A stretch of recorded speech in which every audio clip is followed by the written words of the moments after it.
तरह से गाय रो रही है और बैल समझा रहा। बैल कहने लगा, माता तुम क्यों रो रही?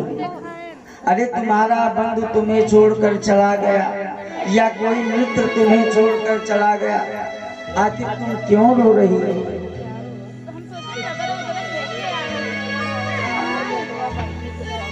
सज्जनों, गौ माता कहने लगी कि क्या तुम धर्म हो? कहने लगे, हाँ मैं धर्म हूं। कहीं आप कहीं मैं पृथ्वी माता हूं, मैं पृथ्वी माता हूं। तब धर्म कहने लगा कि हे मां, कृष्ण तुम्हारे ऊपर बड़ी सुंदर लीला की, अपनी लीलाओं को संपन्न करके प्रभु चले गए, शायद तुम उनकी याद में रो रही हो। पृथ्वी रूपी गाय कहने लगी कि भगवान आप स्वयं धर्म है, धर्म यदि उत्तरोत्तर बढ़ेगा तो पृथ्वी को भी उससे प्रसन्नता हो।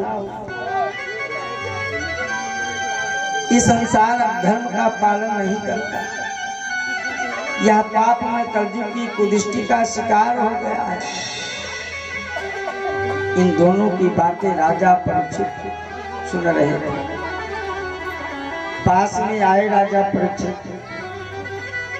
और कहने लगे कि ये बताओ तुम्हारे 3 पैर किसने काटा? मैं परीक्षित हूँ, पांडवों का पौत्र, मेरे राज्य में ऐसा अनाधिकार कार्य किसने किया? बताओ, मैं उसे जिंदा नहीं छोड़ूंगा, उसे दंडित करूंगा, बताओ। धर्म रूपी बैला कहने लगा, महाराज मैं किसका नाम लूं? यदि हम कर्मकांडियों की बात को माने तो कर्मकांडी लोग कहते हैं कि कर्म प्रधान अपि सुकरि राखा,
कोई किसी को तकलीफ नहीं दे सकता और कोई किसी को कष्ट भी नहीं दे सकता। जो कुछ भी मिलता है अपने कर्म से ही मिलता है। बैल रूपी धर्मराज कहते हैं, यदि कर्म की प्रधानता को मैं मानूं तो मेरा कर्म ही ऐसा हुआ होगा कि जिससे मेरे 3 पैर कट गए। और महाराज, मीमांसा शास्त्र के जानकारों की बात अगर करें तो वे लोग कहते हैं सुख और दुख दोनों मन की कल्पना है। एयर कंडीशन कमरे में सोने से जो सुख हमें मिलता है ना, वही सुख एक किसान को अपने खेत में सोने से मिलता है। तो मैं क्या समझूं? मैं तो यही समझ रहा हूं कि मेरे कर्म ही ऐसे हुए हैं जो कि मेरे पैर कट रहे हैं। राजा परीक्षित कहने लगे, आप ठीक कह रहे हो, लेकिन मैं उस व्यक्ति को ढूंढूंगा, मैं प्रयास करूंगा, आपको तकलीफ देने वाले को मैं छोड़ नहीं सकता। इतना कहकर के जैसे परीक्षित चले, तैसे सामने से एक विशाल काला काला पुरुष हाथ में नंगी तलवार लिए, बड़ी बड़ी मूछें, बड़ी बड़ी आंखें, पहुंच करके धर्म रूपी बैल एक पैर से खड़ा है, उसका पैर काट दिया। इतने में राजा परीक्षित जब देखे तो बड़ी तेजी से डांटा, कहने लगे, अरे दुष्ट, तू कौन है? ये क्या करने जा रहा है? अरे तुझे शर्म भी नहीं आती? इतना कह के जब दौड़े राजा परीक्षित तो वो तुरंत तो दौड़ करके राजा परीक्षित के चरणों में गिर पड़ा। जैसे चरणों में गिरा तैसे राजा परीक्षित का अपने बाबा का बात याद आई। कहे बाबा उनका बताए रहे कि बेटा, अगर दुश्मन भी शरण में आ जाए तो उसे क्षमा कर दो। कलयुग राजा के चरणों का जैसे स्पर्श किया, राजा परीक्षित की मति भ्रष्ट हो गई। राजा ने उसे क्षमा कर दिया। राजा कहने लगे, बताओ तुम हो कौन? तुम हो कौन? कहने लगा, मैं इस युग का राजा हूं, मेरा नाम है कली, मेरा नाम है कली। कहने लगे, तब तुम मेरे राज्य में तुझे रहने का अधिकार नहीं है। कलयुग कहने लगा, महाराज ने कहा आप ही कोई स्थान बता दो,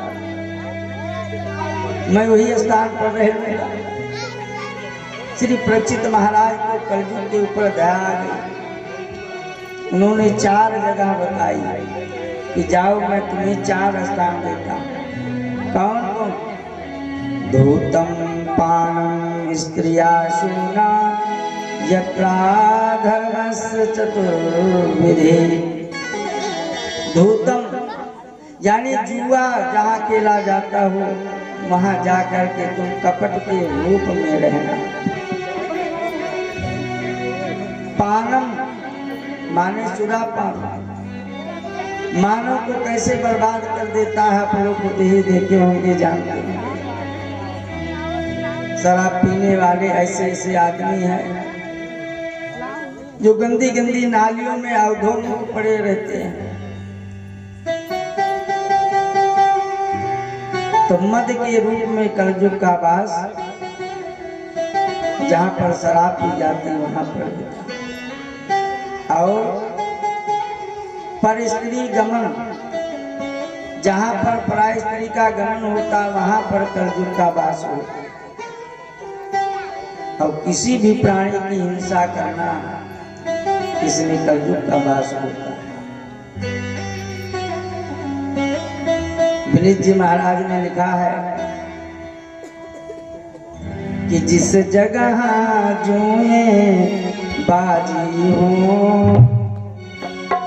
कि जिस जगह जुए बाजी हो, मैं की प्यालियां छलकती हो।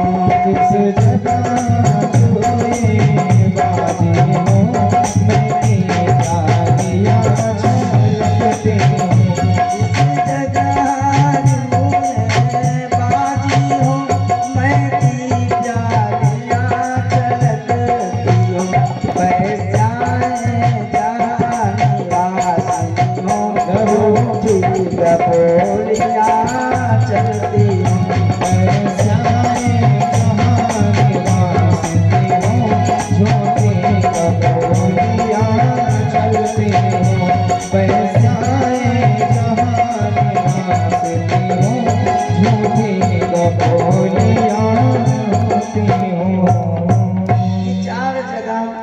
राजा परीक्षित बताएगा।